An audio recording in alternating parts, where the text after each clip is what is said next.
hey, this is not politics, this is you.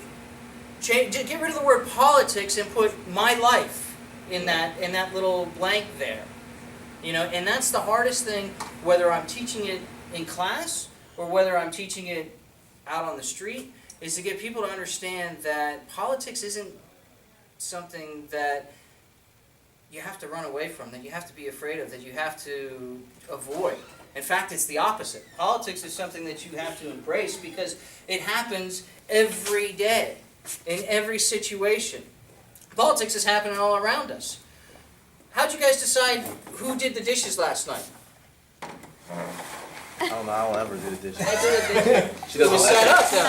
That's politics, Right, but I right. bet you take the trash out all the time, right? Yeah, I know what you You have a job. You have a understanding, and when that job doesn't happen, think. what happens? Somebody gets upset, right? Right. Somebody says, "Oh, well, why didn't this occur? And why did my plan not work?" Politics is about getting what you want. Politics is about getting what you need. Politics is about applying the resources to your particular wants and your particular needs. And that's why we get such a diversity and such a cultural divergence, because everybody has different wants and different needs. And that's the way it's supposed to work. That's the way it was intended to work. That was the way it was designed to work. The founders got together and they said, look, all this other stuff doesn't really work so well. This monarchy stuff doesn't work so well. This dictatorship stuff doesn't work so well. How can we come up with a system? And by the way, we were the first to do this. How can we come up with a system that is going to allow for the individual and allow for the group? How do we have a system that's going to allow for the citizen and allow for the government? How do we have a system that is going to make enough room for everybody to be able to enjoy equal opportunity?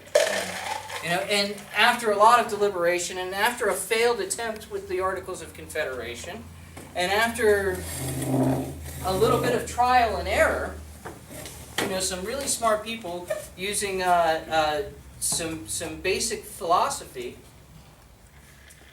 that came out of the Renaissance and the classical liberal age, because unfortunately, whether you want to admit it or not, we're all classical liberalists. All right? Which means that we believe in personal freedom.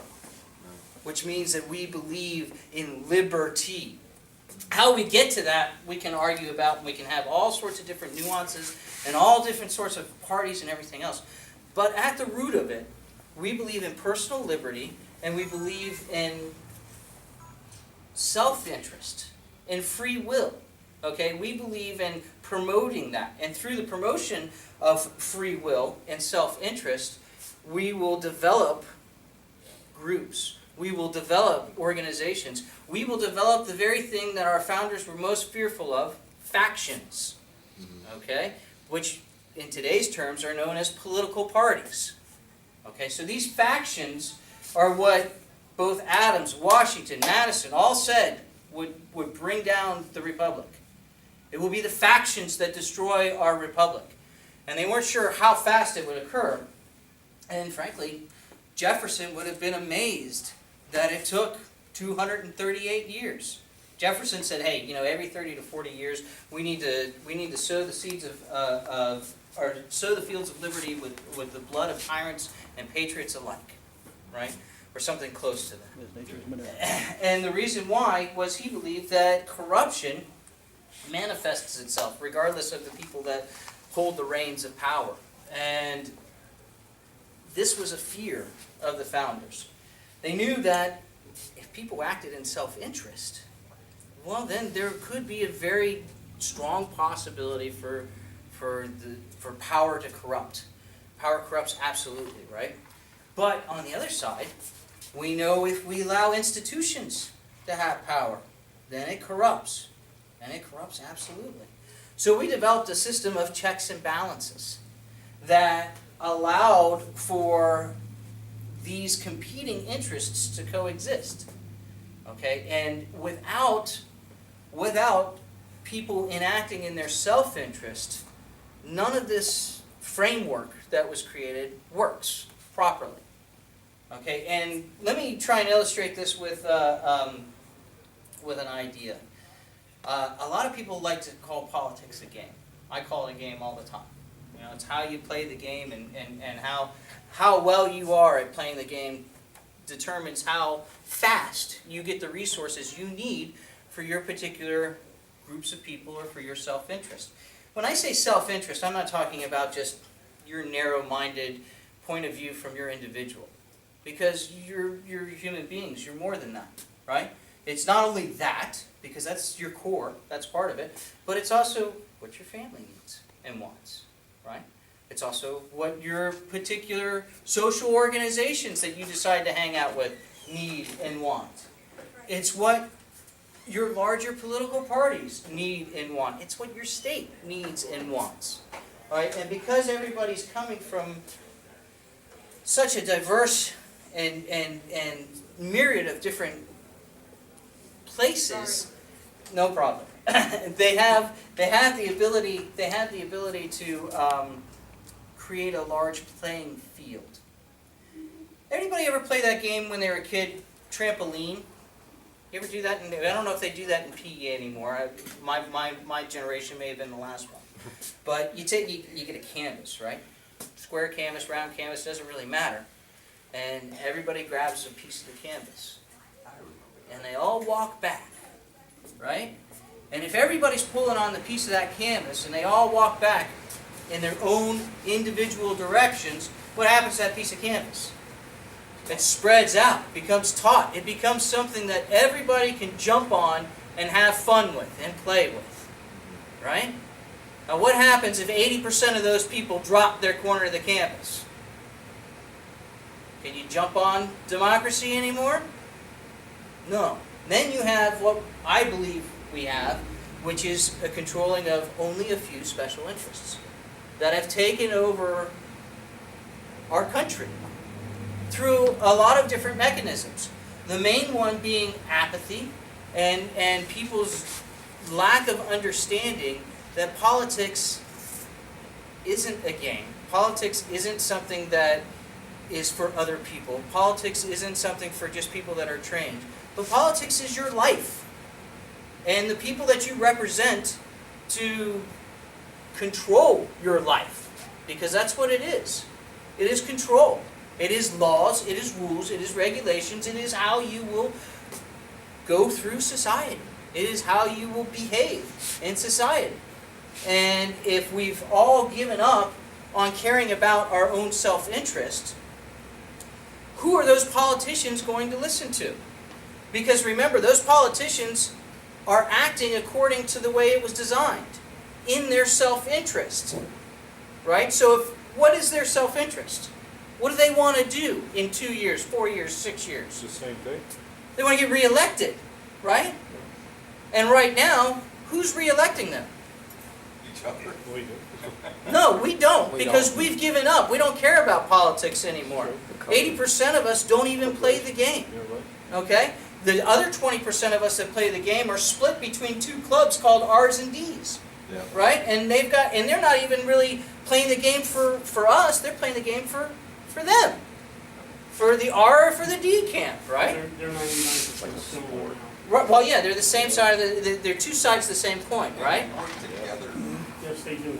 Yeah. in tandem. And because they want collusion, and they want more people not caring, not being self-interested, right? Because if I'm self-interested, and you're self-interested, and you're self-interested, and you're self-interested, and you're in front of that legislator, whether he's a state legislator, whether he's a federal legislator, whether he's your mayor, or she's your mayor, it doesn't really matter, right? Then all of a sudden, this person has to make their decision based on all those different points of views. You know, instead of just 2 points of view. Because really, that's what it normally about boils down to in Tallahassee or DC. It's the for or the against on any particular bill. There's no why for or why against. There's no what ramifications for, what ramifications against. It's, I've contributed this much money to your campaign and you're for it. Or I've contributed this much money to your campaign and you're against it. Not really what the consequences of the bill is going to be. It's going to be who's playing the game, right? Now, we really can't blame the Republicans and the Democrats for playing the game and acting in their self-interest. They're doing what they're supposed to do. We can't blame the special interests either, because they're doing what they're supposed to do. I'm in the alternative energy sector.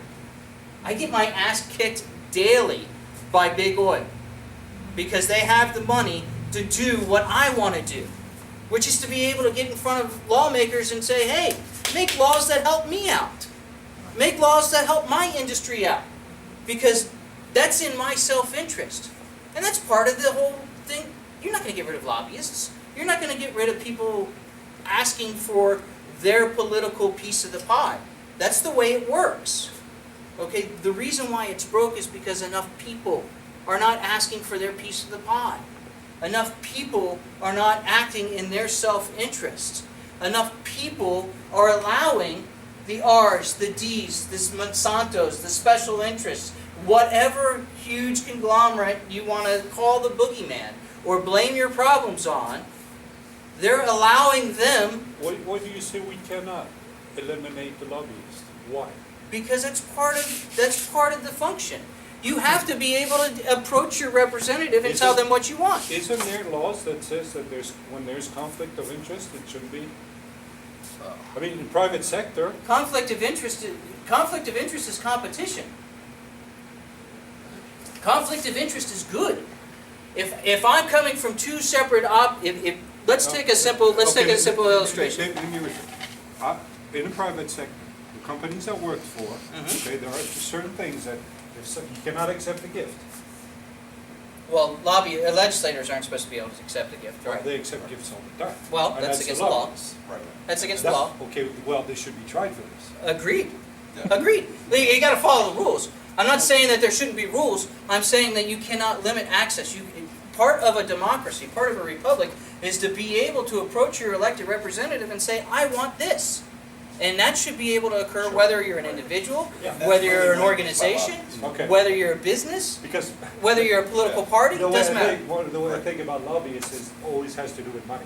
Sure. Well, and that's the Today. unfortunate perception. But the definition of lobbying is educating your lawmaker. That's the definition of lobbying, and anybody can do it. And we, as individuals, should be doing more of it. Because again, let's go back to the whole idea of self-interest.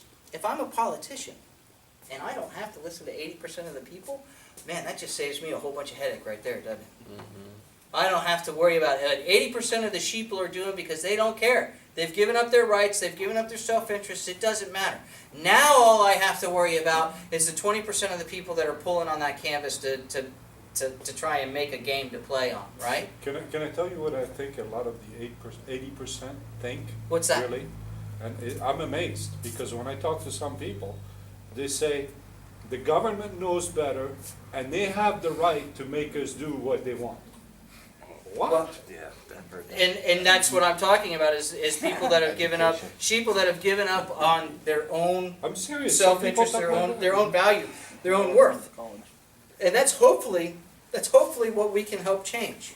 That's what happened to the Germans. They were respectful people. Right. And they felt that their government, so they. Everything that Hitler did was That's legal. what happened to the Germans. Right. First thing he did was take over the automotive industry, the banking industry.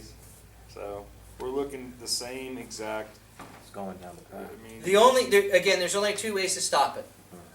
One is through diligent guarding of your civil liberties and the Constitution, and trying to get people to wake up and to understand that their self-interest is the most important thing.